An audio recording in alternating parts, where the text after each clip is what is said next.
Shalom, salam sejahtera untuk kita semuanya, saudara-saudaraku, dimanapun Anda berada. Bertemu kembali bersama dengan saya, Pendeta Daniel Siswanto. Dan kita telah tiba di triwulan yang kedua. Di pelajaran yang pertama ini, kita akan mempelajari satu judul, penciptaan. Namun, sebelum kita mempelajari lebih lanjut, mari kita tunduk kepala dan berdoa. Bapa Surgawi Allah yang Maha Baik, bila mana kami akan mempelajari firman-Mu melalui pelajaran sekolah Sabat ini, urapi masing-masing kami dengan kuasa Roh Kudus-Mu. Curahkanlah itu kepada kami, sehingga memberikan kepada kami pengertian, hikmat, akal budi untuk memahami setiap firman Tuhan. Terima kasih ya Tuhan, dalam nama Yesus kami berdoa. Amin. Penciptaan. Ayat inti kita terdapat di dalam Kejadian 1 ayat 1. Pada mulanya Allah menciptakan langit dan bumi. Saudara-saudaraku yang kasih Tuhan, penciptaan adalah satu peristiwa dalam sejarah yang terjadi ketika manusia belum ada untuk melihat dan membuktikannya. Oleh karena itu, penciptaan merupakan kejadian unik yang memerlukan iman. Dan secara implikasi merupakan sebuah wahyu dari sorga. Paulus menulis catatan pengalaman imannya sehubungan dengan penciptaan. Di dalam Ibrani 11 ayat 3. Karena iman kita mengerti bahwa alam semesta telah dijadikan oleh firman Allah. Sehingga apa yang kita lihat telah terjadi dari apa yang tidak dapat kita lihat. Pertanyaannya adalah, bagaimanakah fakta bahwa iman dimulai dengan keyakinan pada penciptaan dapat mempengaruhi kehidupan dan pilihan-pilihan kita? Pelajaran apakah yang kita pelajari dari penciptaan Allah ketika kita belum ada dalam menyaksikan peristiwa itu, dan dari pelajaran tentang peristirahatan kita hari Sabat dalam merayakan pekerjaannya bagi kita? Mari kita mempelajari selanjutnya. Di hari Minggu Allah pencipta. Saudara sekalian, ayat pertama dalam Alkitab, yaitu Kejadian 1 ayat 1, menekankan pada mulanya Allah dan bahwa Allah adalah Sang Pencipta. Dua presentasi tentang Allah dalam kitab Kejadian. Pertama, Kejadian 1 ayat 1 sampai dengan 2 ayat 4a, menampilkan Allah sebagai yang jauh dari manusia. Allah yang transenden. Elohim, yang namanya berbicara tentang supremasi Allah. Nama Elohim menunjukkan keunggulan dan kekuatan. Dan penggunaan berbentuk jamak dari kata Elohim mengungkapkan gagasan keagungan dan transenden. Yang kedua, dalam Kejadian 2 ayat 4b sampai dengan ayat 25, menampilkan Allah sebagai yang dekat dengan pribadi. Tuhan yang dengan imanen YHWH yang namanya dipercaya banyak orang menunjukkan sebuah kedekatan. Jadi dua keterangan ini memberikan kepada kita Allah yang jauh tetapi satu sisi Allah yang dekat. Kisah penciptaan juga secara implisit merupakan seruan untuk menyembah Tuhan. Kejadian 1 dan 2. Mazmur 95 ayat 1 sampai dengan 6. Mazmur 139 ayat 13 sampai dengan 14. Karena apa? Pertama, kesadaran akan keagungan dan kekuatan Tuhan yang tak terbatas. Yang kedua, pengakuan akan ketergantungan kita sepenuhnya kepada Tuhan. Sebab Dialah yang menciptakan kita. Pandangan ganda tentang Tuhan yang agung dan berkuasa dan yang juga dekat serta penuh kasih memberi kita poin penting tentang bagaimana kita harus mendekati Tuhan dalam ibadah kita dengan penuh rasa hormat. Hanya ketika kita telah menyadari bahwa Tuhan itu maha besar, barulah kita dapat menghargai kasih karunia-Nya dan menikmati kehadirannya yang indah dan penuh kasih dalam hidup kita. Mazmur 100 ayat 1 sampai dengan 3 firman Tuhan berkata, Mazmur untuk korban syukur. Bersorak-soraklah bagi Tuhan, hai seluruh bumi. Beribadahlah kepada Tuhan dengan sukacita. Datanglah ke hadapannya dengan sorak-sorai. Ketahuilah bahwa Tuhanlah Allah. Dialah yang menjadikan kita dan punya dialah kita, umatnya dan kawanan domba gembalaannya. Di pelajaran hari Senin, penciptaan. Kejadian 1 ayat 4 mengatakan Allah melihat bahwa terang itu baik, lalu dipisahkannyalah terang itu dari gelap. Apa arti pengulangan frasa itu baik di setiap hari dalam kisah penciptaan? Saudara sekalian, frasa itu baik berarti bahwa pekerjaan penciptaan Tuhan berhasil dan pengamatan Tuhan bahwa itu baik berarti berhasil. Terang itu telah menerangi, Kejadian 1 ayat 4. Tanaman itu telah menghasilkan buah, Kejadian 1 ayat 12. Dan seterusnya, menandakan itu berhasil. Berikutnya, frasa itu baik mengungkapkan juga apresiasi estetika atas sesuatu yang indah. Kejadian 24 ayat 16. Dan frasa itu baik berarti bahwa ciptaan itu bekerja dengan baik, indah, dan sempurna. Dan tidak ada kejahatan di dalamnya. Dunia belum seperti dunia sekarang ini yang dipengaruhi oleh dosa dan kematian. Sementara teori evolusi menyatakan bahwa dunia membentuk dirinya sendiri secara progresif melalui serangkaian kejadian yang tidak disengaja, mulai dari kondisi inferior hingga kondisi superior. Alkitab menegaskan bahwa Allah dengan sengaja dan tiba-tiba menciptakan dunia. Kejadian 1 ayat 1. Tidak ada kebetulan atau untung-untungan tentang semua itu. Dunia tidak muncul dengan sendirinya, tetapi semata-mata sebagai hasil dari kehendak dan firman Tuhan. Kejadian 1 ayat yang ketiga. Kata Ibrani bara atau ciptaan muncul di Alkitab hanya dengan Tuhan sebagai subjeknya. Dan itu menunjukkan keteguhan. Tuhan berbicara dan jadilah demikian.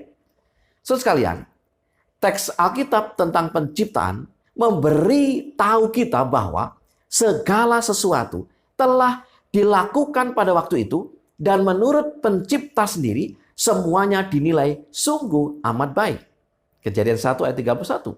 Dan semuanya telah selesai, termasuk Sabat dalam 7 hari telah selesai dijadikan. Kejadian 2 ayat 1 sampai dengan 4a. Bagi orang Kristen, tidak ada ruang untuk teori evolusi. Alkitab adalah standar kebenaran. Di pelajaran hari Selasa dengan judul Sabat. Kejadian 2 ayat 2 sampai dengan 3. Ketika Allah pada hari ke-7 telah menyelesaikan pekerjaan yang dibuatnya itu, berhentilah ia pada hari ke-7 dari segala pekerjaan yang telah dibuatnya itu. Lalu Allah memberkati hari ke-7 itu dan menguduskannya, karena pada hari itulah ia berhenti dari segala pekerjaan penciptaan yang telah dibuatnya itu. Mengapa Sabat hari ke-7 terkait dengan penciptaan? Kejadian 2 ayat 2 sampai dengan 3, Keluaran 20 ayat 8 sampai dengan 11. Pertama, Sabat hari ke-7 adalah ekspresi dari iman kita bahwa Tuhan telah menyelesaikan pekerjaannya pada saat itu dan bahwa ia merasa itu sungguh amat baik. Jadi, memelihara hari Sabat berarti bergabung dengan Tuhan dalam pengakuan akan nilai dan keindahan ciptaannya. Yang kedua, memelihara Sabat berarti mengatakan ya kepada penciptaan Tuhan yang sungguh amat baik.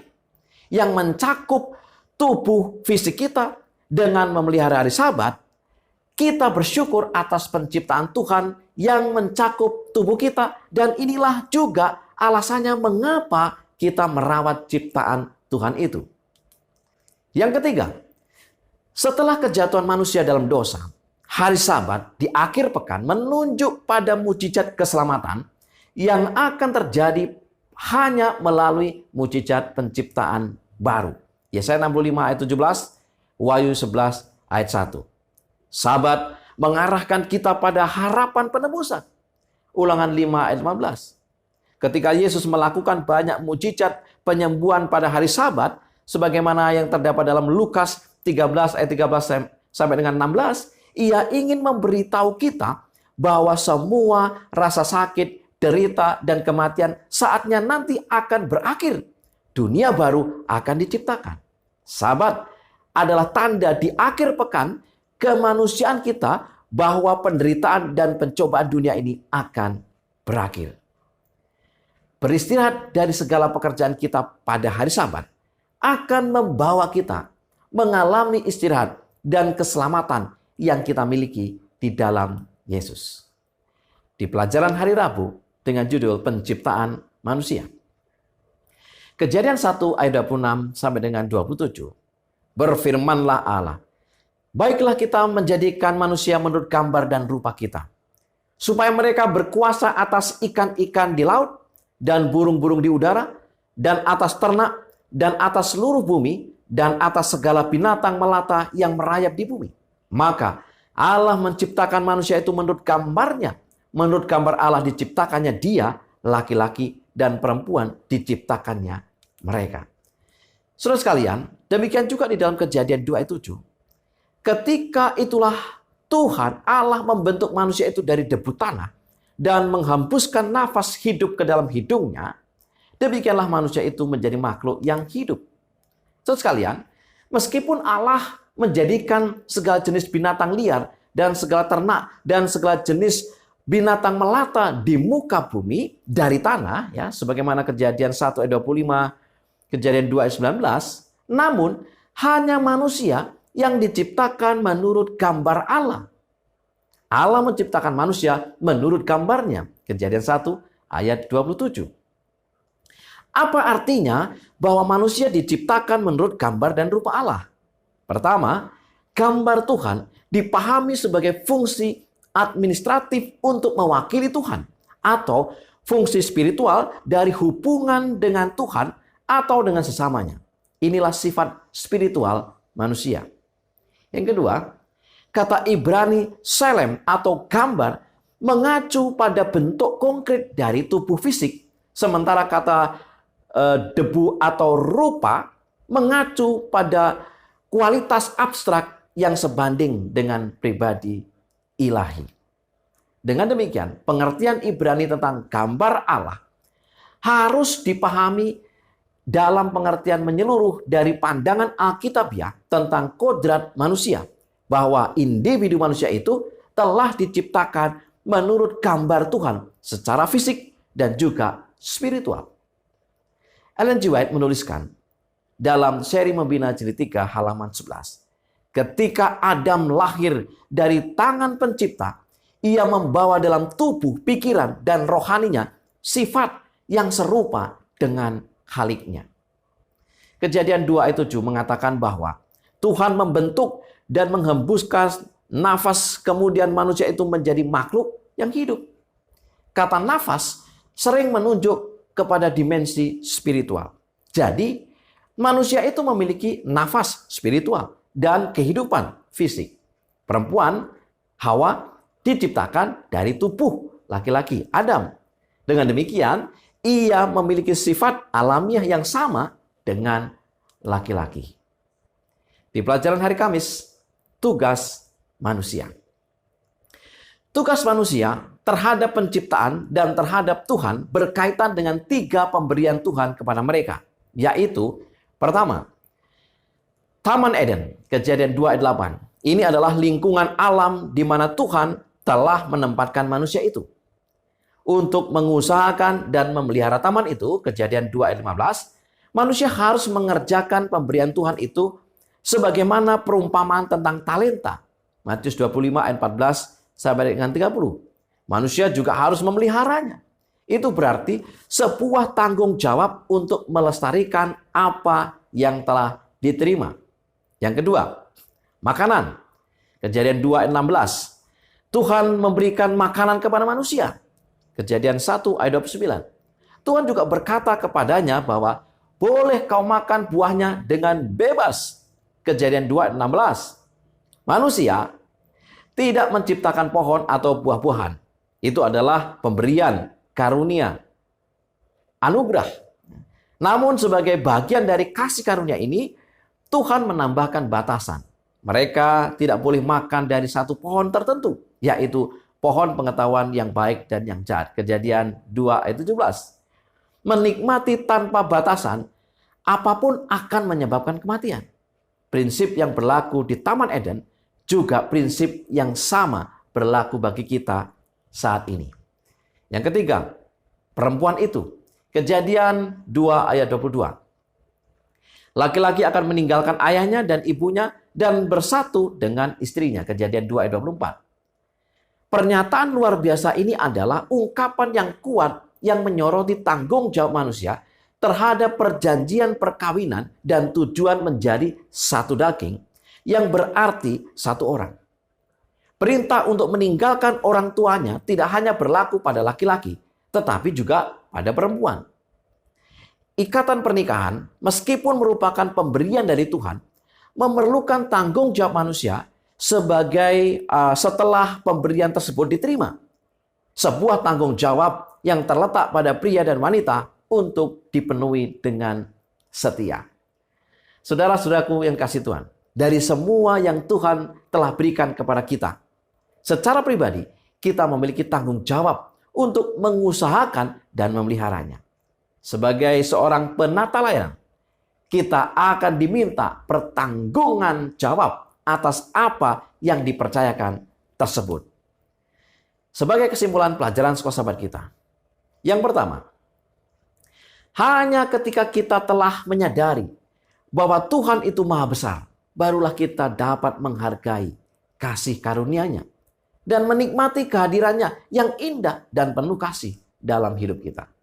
Yang kedua, teks Alkitab tentang penciptaan memberitahu kita bahwa segala sesuatu telah dilakukan pada waktu itu dan menurut pencipta sendiri semuanya dinilai sungguh amat baik. Yang ketiga, beristirahat dari segala pekerjaan kita pada hari Sabat akan membawa kita mengalami istirahat dan keselamatan yang kita miliki di dalam Yesus.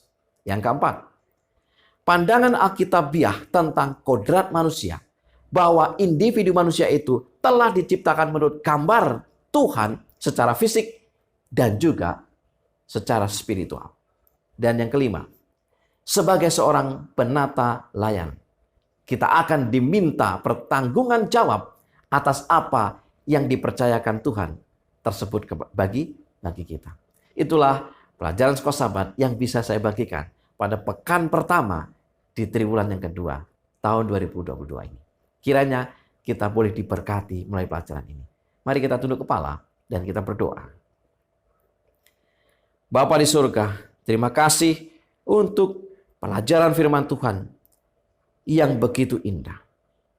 Awal daripada penciptaan dan dibutuhkan iman untuk menyatakan penerimaan kita akan hal tersebut. Oleh sebab itu ya Tuhan, curahkanlah kuasa Roh Kudus-Mu kepada masing-masing kami, dan kami boleh diyakinkan, dan kami boleh bertumbuh, kami boleh semakin mengerti akan maksud dan tujuan Tuhan. Secara khusus menyangkut penciptaan. Mohon berkat untuk seluruh umat Tuhan dimanapun mereka berada, yang mempelajari atau yang melihat, menyaksikan akan video ini. Terima kasih ya Tuhan. Mohon ampun atas pelanggaran dosa kami. Dalam nama Yesus kami berdoa. Amin. Saudara-saudara yang dikasihi Tuhan, sekali lagi terima kasih karena saudara senantiasa bersama dengan saya di dalam pelajaran sekolah Sabat ini. Mari kita akan terus mempelajari, menggali akan firman Tuhan melalui pelajaran sekolah Sabat. Selamat belajar, selamat Sabat, dan Tuhan memberkati kita.